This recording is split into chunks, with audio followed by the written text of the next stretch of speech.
세 번째 꼭지입니다. 일터와 선교. 여러분, 붉은색 교회, 눈에 아주 강렬하게 들어오네요. 그리고 십자가. 이 십자가가 왜 교회를 향하지 않고 어느 한쪽을 향하고 있을까요? 바로 교회가 나아가야 할 방향을 가르치고 있는 거죠. 여러분, 미셔널, 선교적이라는 말은 어떤 의미일까요? 이렇게 정의해 볼 수 있다고 생각합니다. 하나님께서 우리를 세상으로 보내심. 이것이 바로 선교적이란 말의 설명일 거예요. 우리는 교회를 생각할 때마다 곧 회중교회, 회중으로 모여오는 바로 이 회중들이 함께 모이는 공동체, 에클레시아를 늘 생각합니다. 그래서 모여오다, 세상으로부터 부름받다라고 하는 관점 안에 교회를 늘 떠올리게 되죠. 에클레시아라는 단어 자체가 우리를 세상과 죄로부터 우리를 구원하셨다, 교회로 부르셨다고 하는 이 강조점 때문이에요. 교회를 다만 교회로 불러들이는 모습에서만 이해돼서는 안 되죠. 하나님은 우리를 세상으로 보내셨어요. 이 개념이 바로 우리가 그동안 갖고 있던 에클레시아 개념에서 또한 세상으로 보내신 이 선교적 개념이 나타나는 거거든요. 자, 그렇다면 오늘 우리 선교적 삶에 관한 이야기를 조금 더 풀어보십시다. 요한복음 20장 21절에 예수님이 이렇게 말씀하십니다. 아버지께서 나를 세상에 보내신 것 같이. 여기는 세 가지 키워드가 등장하죠. 하나님이 있고요. 바로 예수님이 있고요. 그리고 보내신 곳 세상이 있죠. 우리 여기서 뭘 찾아낼 수 있을까요? 바로 미션. 그리스도께서 가지신, 아니 아버지께서 그에게 주신 미션이 있죠. 영광스러운 아주 준엄한 하나님이 그에게 준 사명이 있어요. 예수님께서는 이 말씀을 하신 이후에 이어서 이렇게 말씀하시죠. 나도 그들을 세상에 보내었다. I have sent them into the world. 여러분, 예수님도 우리를 세상에 보내셨어요. 자, 그럼 여기도 세 가지 중요한 키워드가 있겠죠. 예수님, 그리고 이 땅의 교회들, 그리고 우리가 보내심 받은 세상이 있죠. 여기서 우리가 뭘 찾아내야 될까요? 히든 에젠드는 바로 사명, 미션이에요. 이게 선교죠. 선교적이 된다는 말은, 선교적이 되라는 말은 바로 이 미션, 이 히든 에젠드를 찾아내는 것이에요. 하나님께서, 예수님께서 우리에게, 그리고 이 공동체에게 명하신 히든 아젠다, 세상으로 보내신 우리의 미션을 찾는 것이죠. 그걸 찾아내는 삶, 그걸 찾아서 이루는 삶, 그걸 우리가 미셔널, 선교적이라고 말하는 거죠. 우리가 미셔널 비잉, 선교적 존재가 되려고 하면 이걸 찾아서 오늘도 우리가 수행하고 있다고 말해야 될 것입니다. 자, 이 세상 한가운데, 이미지가 아주 근사하죠. 여러분, 여기에서 우리가 찾아내야 되는 게 뭐라고요? 우리에게 이 세상 한가운데 살게 하신 바로 사명을 찾는 거죠. 미션이라는 영어 단어가 사명으로 먼저 읽고 그 다음에 그것이 선교란 말로 바뀌면 좋겠어요. 예, 사명으로 먼저 읽고 그리고 선교로 읽어야 한다. 그럴 때 우리 일터 현장에서 우리를 보내신 사명을 먼저 되찾고 나면 그 일을 통해 선교가 이루어지기 때문입니다. 자, 그렇다면 우리 일터 현장에서 늘 머릿속에 떠올려야 되는 것, 보내신 삶의 현장에서 바로 미션을 늘 머릿속에 인텐션, 우리 의도 안에 남겨두어야겠죠. 그리고 우리가 머무는 세상은 굉장히 구체적이지 않은 단어예요. 세상이 뭘까요? 세상은 전 이 네 가지로 정의해 봅니다. 사람들 속, 관계 속, 문제 속, 바로 일터 속. 바로 그 속으로 우리를 보내신 거예요. 사람들 속으로, 관계 속으로, 일터 속으로, 문제 속으로 하나님 우리를 보내셨다. 이게 바로 세상으로 보내신 거예요. 이미 우리가 들어와 있는 그 관계 속에, 이미 우리가 들어와 있는 그 일터 속에, 그 사람들 속에, 그 문제 속에 하나님이 의도가 있어 보내신 거예요. 그곳에 우리가 해내야 할 미션이 있는 것이고요. 그리고 우리가 그 일을 행할 때 그곳에 하나님의 미션이 이루어지게 되는 것입니다. 여러분, 로잔 마닐라 선언 안에 제6항 증인들의 챕터에서 나오는 텍스트가 있는데요. 이 텍스트는 좀 함께 읽어봐야 될 것 같아요. 평신도 전도를 위한 또 하나의 상황은 직장이다. 대부분의 그리스도인들이 깨어있는 시간의 절반을 여기서 보내기 때문이다. 또한 직업이란 하나님의 소명이기 때문이다. 그리스도인들은 입술의 언어, 일관성 있는 근면, 정직, 신중성, 직장에서의 정의에 대한 관심 및 특히 다른 사람들이 그들이 하는 일의 내용을 보고 그것이 하나님의 영광을 위하여 행해지고 있다는 사실을 볼 때 그리스도를 증거할 수 있게 된다. 그리스도인들의 대부분의 시간을 보내는 일터 현장, 그곳은 바로 또한 선교의 현장이라는 것이죠. 하나님과 하나님 나라 그리고 복음을 증거할 수 있는 현장이 된다는 거죠. 어떻게 이 복음이 증거되나요? 그곳에서 계속 예수 천당 불신 지옥을 외친다는 말일까요? 아니요. 뭐라고 되어 있나요? 그리스도인들의 입술의 언어, 근면, 정직, 신중성, 직장에서 정의에 대한 관심. 여러분, 이와 같은 우리의 삶의 내용들을 보며 여러분, 우리의 다름이 세상 앞에 메시지가 되어진다는 뜻입니다. 그러므로 선교적 삶은 이렇게 정의해 볼 수 있을 겁니다. 자신의 일과 직업을 창조주께서 주신 소명으로 여기고 자신의 일터에서 하나님의 영광을 위한 예배의 삶을 통해 하나님과 그의 나라와 그의 복음을 드러낸다. 곧 여러분, 우리는 우리의 삶의 현장에서 노동관, 성경적 노동관을 가지고 우리의 일이, 우리의 일터가 어떤 것이며 어떤 곳임을 정확하게 아는 것이 필요하죠. 그 다음에는 스피릿, 다시 말하면 일터 영성, 스피리추얼리티가 필요하죠. 그게 뭐냐면 내 삶은 하나님의 영광을 위한 예배의 현장이어야 한다, 예배여야 한다라고 우리 삶을 드리는 것이죠. 아버지 닮은 삶, 예수의 제자다운 삶이라고 고백하며 우리가 죽게 하듯 그곳에서 예배의 삶을 드리는 것이죠. 노동관과 스피리추얼, 영성이 확보되어지면 그 다음은요, 선교가 일어나는 거죠. 하나님과 그의 나라와 그의 복음을 나타내게 되는 거예요. 이것이 바로 선교적 삶의 기초들이에요. 선교적 삶은 바른 노동관이 필요하고 그리고 바른 영성이 필요한 거예요. 그럴 때 선교적 삶이 나타나게 되는 것이죠. 자, 이 일을 위해서는 저는 이 일터 현장에서 이 선교적 삶을 사는 자를 비즈니스 에즈 미션을 수행하는 사람, 뱀어라고 이름해 봅시다. 그러면 가장 먼저 필요한 것이 그의 전문성이 필요하겠죠. 그 다음 그곳에서 성장해 가며 지속성을 가지게 될 때 그의 전문성을 가지고 지속하는 시간, 그 공간에서 바로 하나님 나라, 그의 삶에 탑재되어 있는 예수의 제자됨이 나타나겠죠. 바로 선한 영향력이 나타나고 하나님 나라 가치와 하나님 나라 비전과 하나님 나라 영향력을 통해 그곳에 일어나는 바로 관계 안에서 변화들이 일어나고 관계 안에서 영향력을 통해 사람들의 변화들이 일어나겠죠. 바로 그 공간의 변화, 사람들 안의 변화들이 일어날 때 그것이 바로 킹덤 인플루언스인 거죠. 여러분, 그리고는요, 그것이 모두가 믿는 사람들 안에 있다면 그 영향력은 미미하겠죠. 의도가 필요하겠죠. 선교적이란 말은 문제 속으로 가는 것이죠. 다시 말하면 복음이 없는 땅과 민족 안으로 들어가는 것이고 영역 안으로 들어가는 것이고 복음의 영향력을 가지지 못한 사람들의 삶 가운데로 들어가는 것이죠. 이런 하향성의 삶을 통해 낮은 곳 예매하기를 통해 우리는 그곳에 하나님 나라가 오는 것을 보게 될 것입니다. 여러분, 청와대가 높은 곳인가요? 대통령이 거하시는 곳인가? 대단히 높은 곳이겠죠. 그러나 여러분, 우리는 그것을 복음이 없다면, 예수가 주로 인정되지 않는 현장이라면 여러분, 우리는 그것이 가장 낮은 곳이라고 이야기할 수 있을 겁니다. 낮은 곳 임하기는 바로 그런 마음들로 우리의 삶 전부가 하향성의 삶을 살아내야 되는 거죠. 이걸 우리가 미셔널 인텐션, 선교적 의도성을 가진 삶이라고 얘기할 수 있을 것입니다. 자, 이런 선교적 삶을 적용하는 일에 몇 가지 우리가 키워드를 좀 붙들어 봤으면 좋겠는데요. 여러분, 우리의 신앙생활은 이제 그러면 주일 성도 중심이 아니고 바로 평일 성도가 되어야 하는 거죠. 그래서 일일 중심이 아니라 7일 전 삶을 하나님께 드리는 거예요. 그리고 우리 삶의 선교지와 비선교지를 구분하고 보내고 가고하는 이야기가 아닌 것이죠. 내가 선 땅 모든 곳에서의 선교를 실행해내는 거죠. 그래서 더 이상 보내는 사람, 가는 사람의 선교적 구도 안에 머물지 않고요. 모두가 자기의 부르심을 입은 곳으로 가는 것입니다.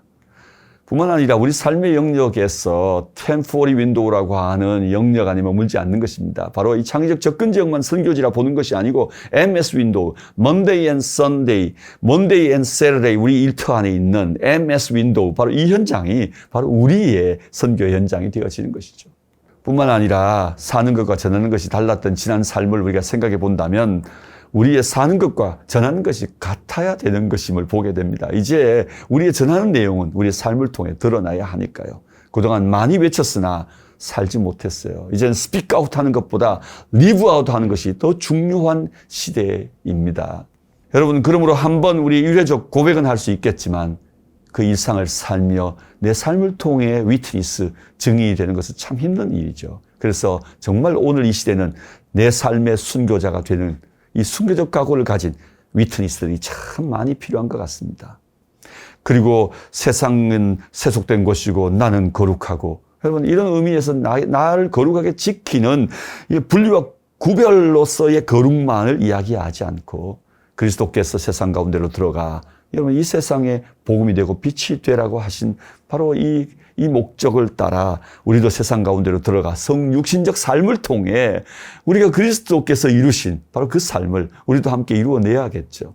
세상 속에 들어간 내가 변질되는 게 아니라 내가 세상 속으로 들어가 세속 사회를 변화시키는, 변혁시키는 사람들이 되어야 할 것입니다.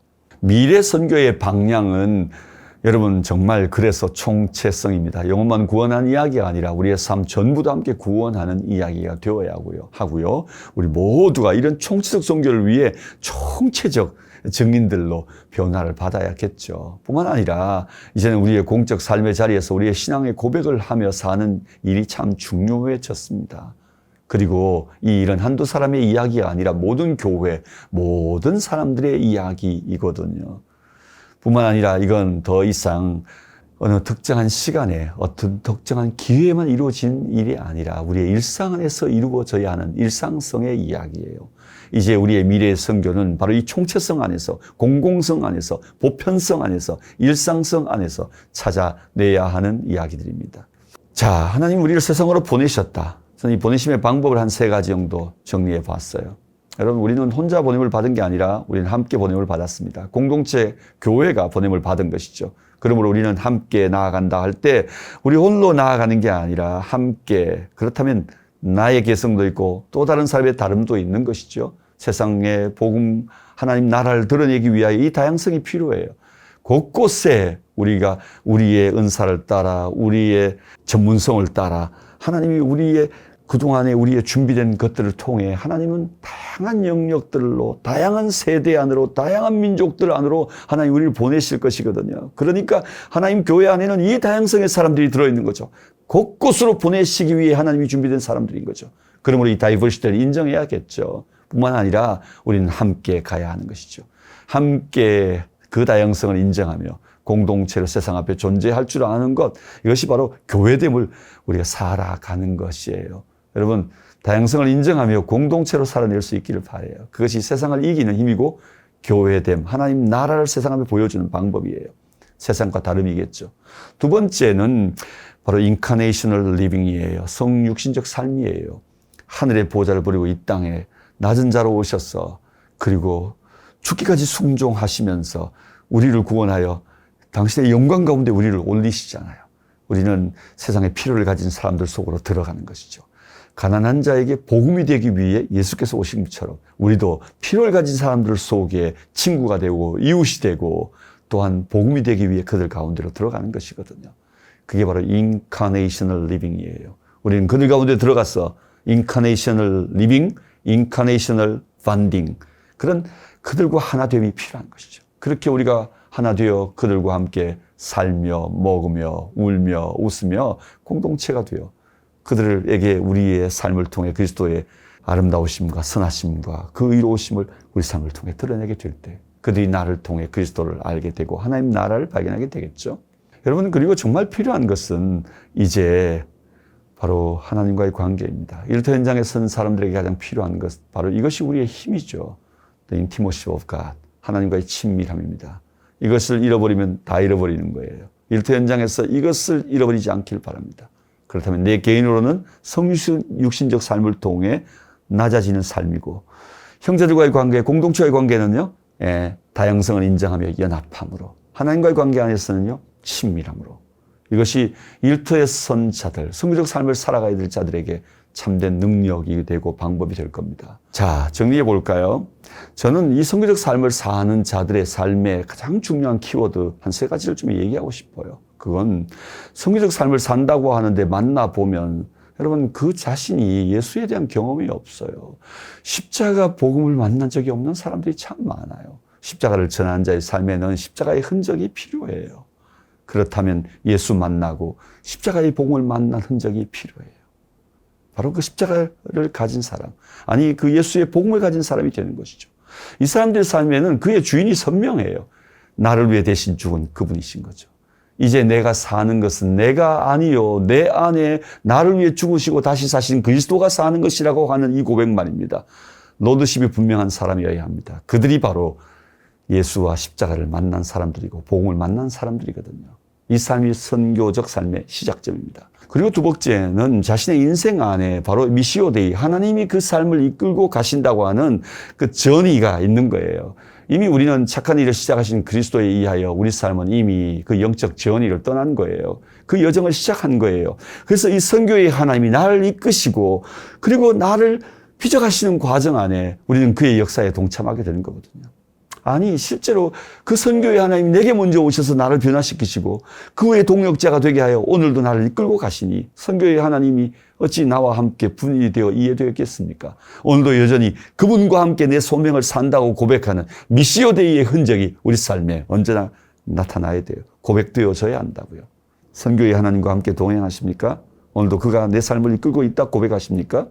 확인될 필요가 있어요. 세 번째. 여러분, 우리의 삶의 현장에서는 여러분 그 현장이 아무리 척박해도 우리는 그곳에 우리의 기도가 필요한 것입니다. 다시 말하면 그곳은 우리가 필요한 것이에요. 하나님께서 우리를 그곳에 두시고 Thy kingdom come, 당신 나라가 이 땅에 임해 주십시오라고 하는 이 고백을 우리가 드리기를 원하시고 계신 거예요. 여러분, 그렇게 될 때 그곳에 어떤 일이 일어날까요? 이사야의 환상 가운데 보여준 여러분 어린아이와 독사굴에 손을 넣고 사자와 함께 어린 양이 뒹구는 일 말입니다. 여러분, 그 광야가 초원이 되어지는, 꽃이 피고 초원이 되어지는 이 환상을 이사야가 가졌던 것처럼 하나님의 사람들은 우리 일터 현장에서 아무리 척박해도 그곳이 광야여도 거친 땅이어도 우리는 그곳에서 이 하나님 나라의 상상력을 꿈꿀 필요가 있어요. 그것이 그리스도인들의 가장 중요한 성교적 삶 가운데서 우리가 꿈꿔야 될 비전이거든요. 이걸 가질 때 여러분 우리는 지치지 않게 될 거예요. 낙심할 만한 환경을 만나도 우리는 극복해낼 수 있을 거예요. 그때 우리 안에 바로 진정한 디보션이 일어나는 거고요. 진정한 바로 지일, 열심이 일어나는 거죠. 여러분, 하나님 나라의 꿈이 여러분 가슴을 사로잡길 바랍니다. 여러분, 하나님 나라의 이 상상력이 여러분의 인생과 존재를 사로잡았으면 좋겠어요. 그래서 이 하나님 나라의 꿈으로 오늘도 살고 내일도 살고 우리 남은 세계까지 달려가는 여러분의 열정 어린 삶을 기대합니다. 축복합니다. 말씀 얘기를 맺어볼까요? 우리가 선 것은 거룩한 땅입니다. 사랑하는 여러분, 여러분의 일터 현장에서 바로 그곳에서 선교적 삶을 살아내는, 선교를 시작하는 여러분의 삶이 될 수 있기를 축복합니다. 제 강의는 여기까지입니다. 경청해 주셔서 고맙습니다.